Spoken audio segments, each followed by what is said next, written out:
আসসালামু আলাইকুম।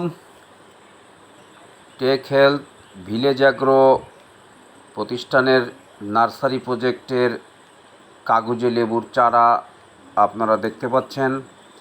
এই কাগজে লেবুর কয়েক প্রকারের চারা এই নার্সারি থেকে করা হয়। তার মধ্যে মাটিতে রোপণ করা চারা, যেটি কোনো বীজ থেকে না, এটি কলম থেকে মাটিতে বসানো। তারপরে আছে সরাসরি গাছে কলম করা, এবং 3 নম্বরে আছে হলো গাছের কলমের ডালটাকে মাটির যে পলিথিনের যে প্যাকেটে বসিয়ে চারা তৈরি। এই 3 প্রকারের চারা এই নার্সারি থেকে সরবরাহ করা হয়। তা আপনারা প্রচুর পরিমাণে কাগজে লেবুর গাছ বাড়িতে লাগান, এবং যেখানে জায়গা আছে একটু ছায়াযুক্ত জায়গায় কাগজে লেবুর চারা ভালো হয়, মোটামুটি রোদ হলে বেশি ভালো হয়। তা এবং কাগজে লেবু বিশেষ করে বাড়ির যে সীমানা প্রাচীর, সেই সীমানা প্রাচীরের পাশ দিয়ে লাগিয়ে দেন, এবং পর্যাপ্ত পরিমাণে কাগজে লেবু প্রতিদিন পরিবারের সবাই মিলে বিভিন্নভাবে শরবত তৈরি করে বা ভাতের সঙ্গে বা চার সঙ্গে কাগজে লেবু খান।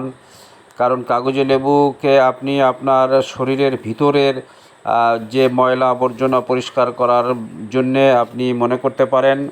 আমাদের যেরকম শরীর পরিষ্কার করার জন্য সাবান ইউজ করি, চুল পরিষ্কার করার জন্য শ্যাম্পু ইউজ করি, কাপড় পরিষ্কার করার জন্য সাবান ইউজ করি, ছোড়া ইউজ করি, তদ্রূপ আমাদের শরীরের ভিতরের যে ময়লা, বিষাক্ত টক্সিন, এগুলো পরিষ্কার করার জন্য কাগজে লেবুকে আমরা ব্যবহার করতে পারি অল্প খরচে বা আমাদের সাধ্যের মধ্যে নিয়মিত ব্যবহার করতে পারি। কারণ আমাদের শরীরের ভিতরের ময়লা, বিষাক্ত টক্সিন, খাদ্যের বর্জ্য অংশ শরীর থেকে বেশি বেশি পরিষ্কার করে নিষ্কাশন করাটা সুস্থতার পূর্বশর্ত।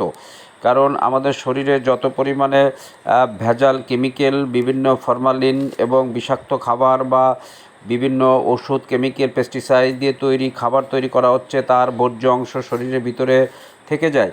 সেটি আমাদের শরীর থেকে পরিষ্কার করাটা খুবই জরুরি।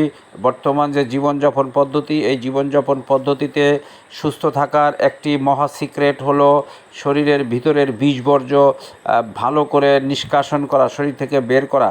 প্রস্রাব, পায়খানা, কফ আকারে আমাদের শরীর থেকে সেই বিষাক্ত জিনিস বের হয়, সেটাকে ত্বরান্বিত করার জন্যে অল্প পয়সার মধ্যে বা সাধ্যের মধ্যে আমরা যে নিয়মিত সঠিক অনুপাতে ব্যবহার করতে পারি, সেই জিনিসের মধ্যে কাগজে লেবু অন্যতম। সেই জন্যে কাগজে লেবু আমাদের সুস্থতার জন্যে, ফ্যামিলির সুস্থতার জন্যে আমরা এটার উপর নির্ভর করতে পারি, এবং যেটি নিয়মিত ইউজ করা পর্যাপ্ত পরিমাণে বা নিয়মমাফিক ইউজ করা সম্ভব।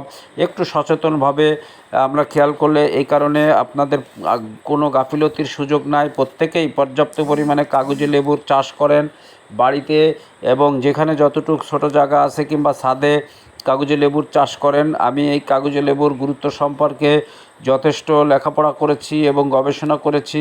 তারই ভিত্তিতে আমি এই কাগজে লেবুর কথা বলে থাকি। কারণ অনেক ধরনের ব্যবস্থা আছে, কিন্তু সেগুলো মানুষ নিয়মিত ব্যবহার করতে পারবে না বা সাধ্যের মধ্যে থাকবে না।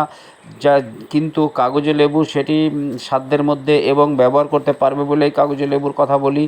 আর সেই কারণে আমি পর্যাপ্ত পরিমাণে কাগজে লেবুর চাষ করছি, এবং এই কাগজে লেবুকে প্রমোশন বা মানুষ সচেতনতার জন্যে এটাকে আমি বেছে নিয়েছি, এবং আমি চারাও তৈরি করছি পর্যাপ্ত পরিমাণে। প্রতি বছরে আমার কাছ থেকে চারা সংগ্রহ করতে পারেন। সবাইকে বিনীতভাবে বলবো কাগজে লেবুর চাষ করবেন। আমার একটি হেলথ কেয়ার সাইট আছে, টেক হেলথ কেয়ার 24, অর্থাৎ হেলথ সাইট। আমি মূলত হেলথ নিয়ে কাজ করি এবং টেকনোলজি, আইটি নিয়ে কাজ করি।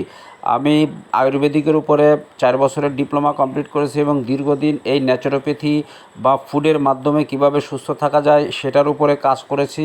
সেই অভিজ্ঞতা থেকে আমি বলছি যে কাগজে লেবু সোজাসুজি সহজে এবং ব্যাপক জনগোষ্ঠীর জন্যে এটি সুস্থতার জন্যে একটি মহানিয়ামক হতে পারে। সেই কারণে সবাই কাগজে লেবু ব্যবহার করবেন, এবং তার জন্যে আপনাকে পর্যাপ্ত পরিমাণে কাগজে লেবু সরবরাহ থাকতে হবে আপনার ফ্যামিলিতে। তার জন্যে আপনাদের গাছ লাগাতে হবে। তা সবাইকে ধন্যবাদ। আমার এই আলোচনা থেকে যদি কোনো কিছু উপলব্ধি হয়ে থাকে তাহলে ভালো, আর যদি কারোর কোনো প্রশ্ন থাকে প্রশ্ন করলে আরও আলোচনা করার মধ্য দিয়ে আমি সুস্থতার এক মহা সিক্রেট এই কাগজি লেবুর মধ্য দিয়ে আমি আলোচনার মাধ্যমে প্রমাণ করতে পারবো বা বিশ্বাসযোগ্যতার মধ্যে আনতে পারবো সবাইকে। তা সবাইকে ধন্যবাদ। খোদা হাফেজ।